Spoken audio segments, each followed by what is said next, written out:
আজকে আকাশ জুড়ে ঘন কালো মেঘ। প্রকৃতি তার নিজের স্বরূপে যেন সেজেছে। একটু পরেই যেন মিশল ধারে বৃষ্টি নামবে। প্রকৃতির এই রূপ দেখে মনটা আপনা আপনি ভালো হয়ে যায়।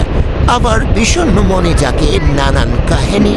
যাই হোক বন্ধুরা, গাইস, আজকে আর ঘুরতে যাওয়া হলো না। প্রকৃতির এই রূপগুলো দেখেই বিল্ডিংয়ের নিচ দিয়ে একটু হাঁটাহাঁটি করলাম। আর কিছু ভিডিও ক্লিপস আপনাদের সাথে শেয়ার করলাম। ভালো লাগলে অবশ্যই ভিডিওতে লাইক, কমেন্ট এবং শেয়ার করবেন। সাথে আমাদের চ্যানেলটিকে একটু দয়া করে সাবস্ক্রাইব করে দেবেন। ধন্যবাদ সবাইকে।